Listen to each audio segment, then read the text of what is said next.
If you agree that some heroes don't announce themselves, they just quietly exist among us like ghosts still on Overwatch, make sure to like and subscribe because what you're about to hear actually happened in a simple cafe on a normal weekday afternoon.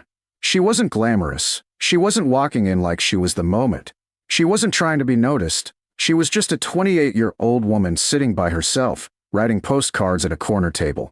Nothing about her body language telling anyone she had ever worn a uniform in her life. She looked like someone who did copywriting, or editing, or brand design, or maybe UX for a fintech startup. The kind of woman who would answer emails at 11 p.m., then spend Saturdays in farmers markets. The one you'd never categorize as dangerous. The teaser? This isn't about the moment she fought. This story begins the moment the war was already over, years after she left, when she genuinely thought that the part of her brain that could kill to keep others alive was buried for good. And then someone in that cafe unintentionally broke the seal on a past she was still pretending she had outrun. She wasn't there to romanticize memory. She wasn't there to tell trauma stories. She wasn't there to cosplay soldier nostalgia. She was writing postcards to 7 families. The 7 men from her recon platoon that didn't come home in 21. Every year, on the same week of November, she hand-wrote a message to each family. One specific memory that only she remembered, the good ones, the inside jokes, the stupid argument about canned peaches versus fresh, the night they built a dumb makeshift cornhole board out of MRE crates. The one time one of the guys used a linguistics elective from community college to convince 2 foreign fighters they were cousins 5 centuries removed and accidentally saved the whole unit without a shot fired. Her handwriting was neat. Almost too neat. Like this ritual was the only part of her nervous system that still stayed calibrated from before. Her fingers were steady. Her posture was still that subtle set of shoulders you see in people who have scanned rooftops and windows for too many years. But no one in that cafe saw any of that. They just saw a girl having tea and writing postcards like she was in a novel. And then the door opened.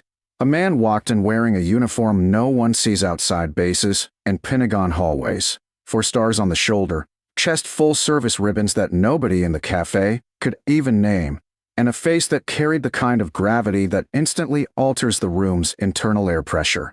The barista froze. 2 teenagers near the charging outlet stopped arguing about their group project. A woman with a laptop closed the lid without even realizing she was doing it.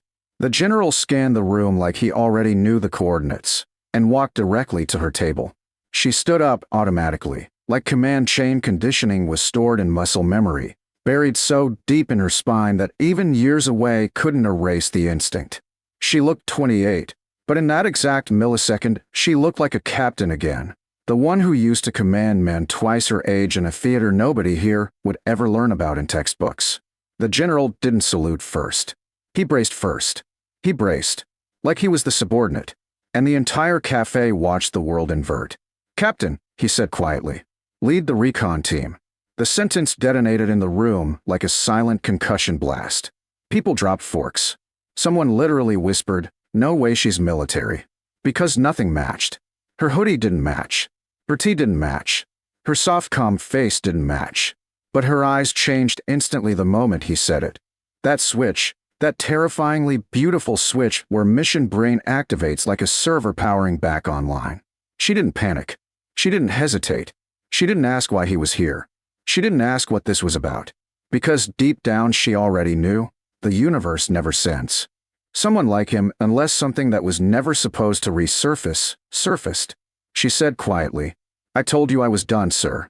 And then the general leaned in, voice low, not dramatic, not theatrical, not camera moment, but real, heavy, tectonic. "We found him." Her breathing stopped for half a second. Because him wasn't a pronoun. Him was a ghost. Him was the name none of them ever spoke in public again. Him was the unfinished ending. The one failure she still replayed when she tried to sleep. She capped the pen. Slowly. Precisely. She stacked the postcards. She put the challenge coin, her coin, into her pocket. Then she finally spoke 5 words that rebuilt her entire identity atom by atom in real time. "When do wheels up?" The general answered. "Now." And as they walked out, nobody in that cafe breathed normally again for at least 30 seconds because they had just watched a soldier reassemble her entire war self in under 90 seconds. They had just seen what it looks like when a protector realizes the mission isn't done. It's just been dormant, waiting, suspended like a shadow box above a bed in a forgotten VA room, sealed since 1972, until the day someone opens it, and inside are medals no one in that building had ever seen before, and a letter signed by a general. This story is not about the trauma of war. This story is about what happens when the world taps someone who thought they were finished, because some veterans don't end. They just pause.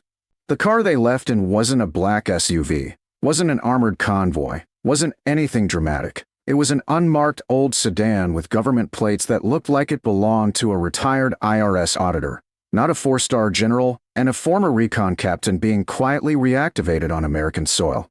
She didn't ask questions in the first 3 minutes of driving, because she knew those 3 minutes were always the recalibration window, the silent bridge between civilian brain and operational brain, the time her nervous system used to sort old reflexes from new reality. Her fingers traced the edge of the challenge coin in her pocket like it was a pulse regulator, the same way she used to do in forward ops when she needed to ground before sending men into a place they might not return from. The general glanced at her only once during that silent minute, like he was checking if she was fully back or only partially, but he didn't speak until she finally exhaled and rolled her shoulders back into that posture only multi-tour officers have, the posture that is both accepting of death probability and command responsibility at the exact same time. He resurfaced in Quebec, the general said, eyes locked forward on the road, hands calm on the wheel. Intercepted 2 days ago on a darknet routing pathway we've been chasing for 9.5 years. She didn't answer. She didn't need context. She didn't need his name. The general saw that in her eyes and added, yes. Him. Her jaw locked. The man they were talking about wasn't a terrorist. He wasn't a rogue soldier. He wasn't a cartel ghost asset. He was a former friendly, a former ally, a man who traded the lives of 7 of her men for his own escape. The betrayal that never got to finish its echo because they never found him. And now she understood instantly why she was here. Not for some shiny symbolic recon nostalgia. They needed someone who knew how his mind actually worked, who knew the way he thought through missions, who knew how he layered misdirection, who knew how he built false tracks inside real tracks, so any pursuit would waste months chasing phantom reflections. The general continued driving like this was a routine errand to pick up dry cleaning.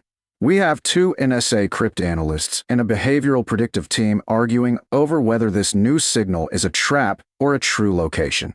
She stared at the passing streets, asphalt blurring into neutral background. It's not a trap, she said flat, controlled, absolute. He wants to be found. He always does when he's changing layers. The general didn't even question her certainty. He just nodded. We already have aircraft fueled. Wheels in 90 minutes. She finally looked at him directly. Who's leading ground? You are, he said. I'm not stepping foot over the border. I'm not legally allowed to be there. This has to be done through the old channel. Shadow clearance only. She closed her eyes once. Not with fear, but with the full weight of what that implied. This wasn't going to be on paper. This wasn't going to be in military records. This was going to be a mission that officially never existed. Which meant she needed people who could operate in no paper space. I need 2 of mine, she said. The general already reached for his phone. Names. She gave him the 2 she trusted most. The 2 who still answered if she ever called. The 2 who never once asked her to move on, or let go, or heal. They were wheels up within an hour. The 2 men landed at the private tarmac like they were just casually jogging back into their old bodies. Their reunion wasn't emotional. It was mechanical. Click fit. Flop back. A unit reassembling itself like it had just been paused for a cut scene, and now play was resuming. The jet they boarded wasn't military marked. It looked like a generic corporate shuttle, because plausible deniability is the highest tier camouflage.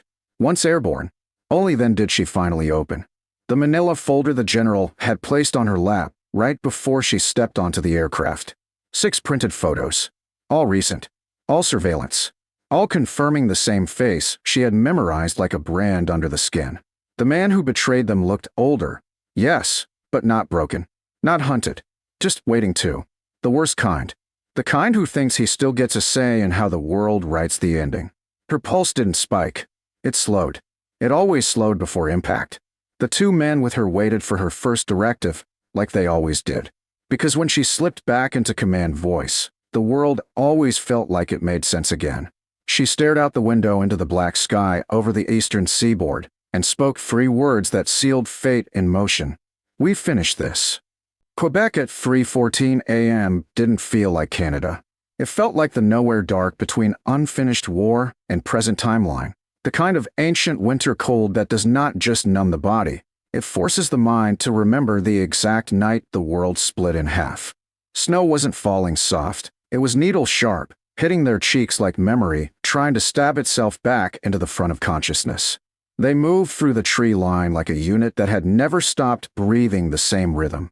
She was in front, the 2 men behind her in staggered offset like they used to run deep recon corridors in the Middle East, except this time no one was 22 anymore and invincible.